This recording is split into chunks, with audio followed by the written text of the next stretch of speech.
You're standing in the canned goods aisle. Fluorescent lights above you. The shelves stretch long. And right there, stacked by the dozens, is a can of tuna. You've grabbed one like this 100 times. Tossed it in the cart without thinking. Tuna's tuna, right? Most people assume that. Light tuna, white tuna. Same fish, different label. Maybe a slight difference in color. Maybe a marketing trick. You've probably never stopped to question it. But here's something that might surprise you. Light tuna and white tuna are never the same fish. Not even close. They are two completely different species, caught differently, processed differently, and they affect your body differently. So, how is canned tuna actually made? From the moment it's pulled from the ocean to the moment it lands in your pantry. And why does that label, light or white, matter more than you think? Let's go through the process. Here's the thing nobody tells you about canned tuna. There are over a dozen tuna species in the ocean, but only 3 make it into a can: skipjack, yellowfin, and albacore. That's it. 3 fish, 2 labels. And the FDA is very specific about this. By law in the United States, the only species allowed to be called white tuna is albacore, Thanis alalunga. Everything else, skipjack, yellowfin, occasionally big eye, goes into the can labeled light. That word light doesn't refer to calories. It refers to the color of the flesh. And that color difference exists for a biological reason you've never been told. Let's start with the fish that fills roughly 70% of all canned tuna on the planet. Skipjack, Katsuonis pelamis. It's small, typically 8 to 10 pounds at harvest weight. It lives fast, it reproduces quickly, and because it's lower on the food chain, it accumulates far less mercury. Its flesh is light tan, almost brownish, softer, flakier, with a pronounced, savory, unmistakably fishy flavor. That's your chunk light. That's what most people eat when they eat canned tuna. Now, albacore, a completely different animal. Albacore can grow up to 4 feet long and weigh up to 45 pounds. It's a large, older, migratory fish.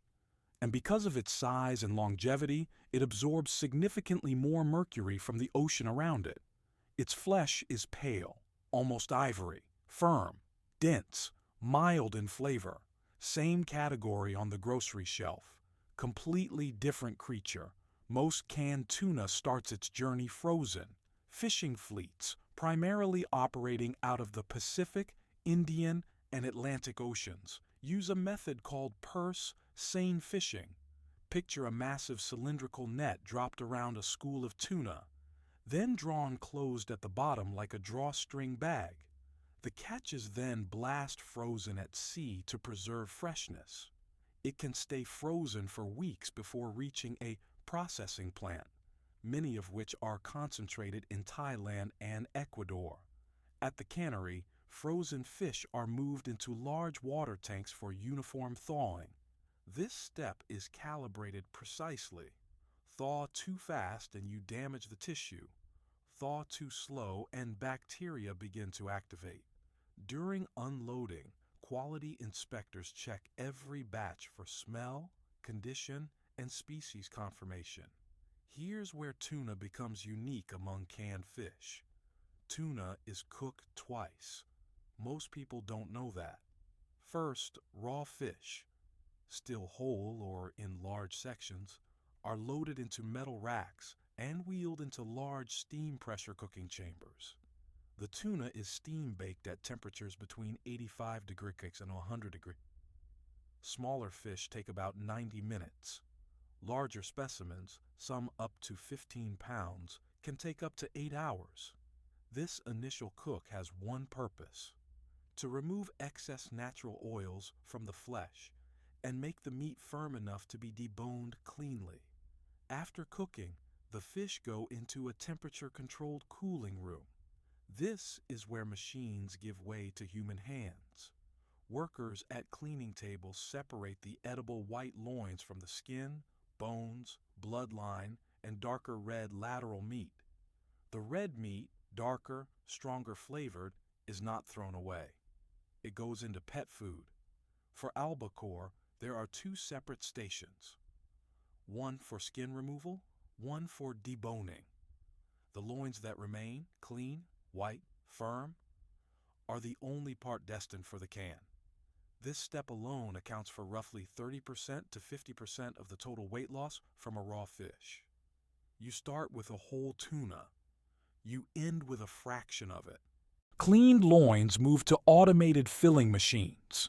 Cans are packed, sometimes by hand for premium solid-style products, sometimes by machine for flake and chunk styles.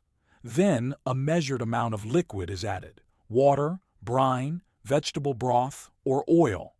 The choice of liquid affects everything: calories, texture, how the tuna holds during sterilization. Lids are crimped on using a process called double seaming, a precise mechanical crimp that creates an airtight, hermetic seal. Then every single can is vacuum sealed. Air is removed before the lid locks. This is the most critical moment. Sealed cans enter large industrial pressure cookers called retorts. Inside, temperatures rise to 116 degree, 121 degree. Pressure exceeds 15 psi, more than double atmospheric pressure at sea level. A standard 450-gram can of solid-style tuna must remain in those conditions for 50 to 74 minutes. Every second of that process is logged, every degree of temperature recorded. If any variable deviates from the validated schedule, the entire batch is quarantined. Why such precision? Because inside a sealed, oxygen-free can is the ideal environment for Clostridium botulinum, the bacterium that produces botulinum toxin, one of the most potent neurotoxins known to science. The retort process destroys those spores completely. This is what makes the can shelf-stable for years without refrigeration. After retorting, cans are rapidly cooled with cascading water. The next day, quality control personnel physically open samples from the previous batch and evaluate vacuum, odor, texture, appearance, and flavor. If it passes, it ships. Now, here's where it gets interesting.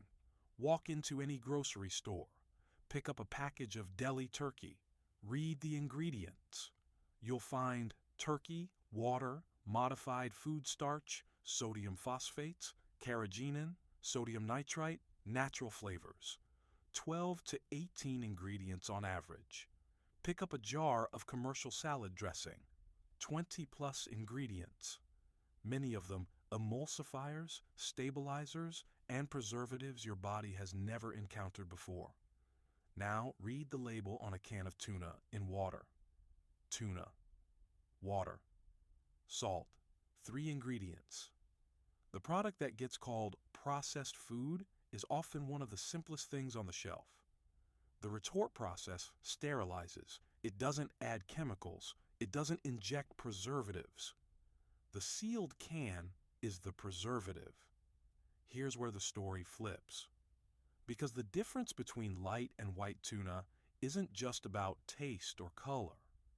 It's about what's inside the fish before it ever reaches the factory. Mercury enters the ocean through industrial pollution and natural geological activity. It converts to methylmercury in water, and fish absorb it. The longer a fish lives, the larger it grows, and the higher it sits on the food chain. The more mercury it concentrates in its tissue.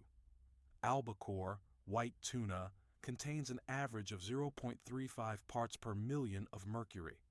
Skipjack, light tuna. That's nearly 3 times more mercury in white tuna than in light tuna. The FDA and EPA classify canned light skipjack as a best choice. Safe to eat 2 to 3 times per week. White albacore is classified as a good choice. Limit to once per week. For pregnant women, nursing mothers, and children, the distinction is not a preference. It's a medical recommendation. The fish you thought was premium, the white, mild, firm one, is the one you're supposed to eat less of. So next time you're standing in that canned goods aisle, fluorescent lights, long shelves, dozens of cans in front of you, you won't reach for one without thinking, because now you know what's actually inside. You know that light tuna and white tuna are not the same fish. One is skipjack. Small, fast, lower on the food chain, darker flesh, bold flavor. The other is albacore. Larger, older, longer-lived, pale ivory flesh, mild and firm. You know that every can of tuna was cooked twice. Once before packing, once after sealing. That second cook, inside the retort at 101 degrees Celsius and 15 psi, is what keeps it safe for years on your shelf. You know that the difference in mercury isn't a minor detail. It's nearly 3 times higher in white tuna. And the FDA has specific weekly limits for a reason. You know that light doesn't mean lower quality. It means a different species, a different biology. And for most people, especially families with young children, it's actually the safer, more recommended choice. You know that the can itself, hermetically sealed, pressure sterilized, requires no preservatives, no additives, no chemicals to stay safe for years. The engineering is the preservation. The question was never which tuna tastes better. The question is why we've been reading the label for so long without reading what it actually means. Light and white aren't adjectives. They're species declarations. They carry nutritional, ecological, and public health information printed right there on the can. We just weren't told to look. That's the process.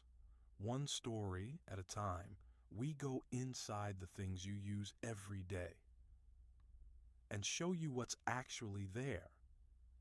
If there's a product, an ingredient, or a process you've always wondered about, tell us. Until then, trust the process.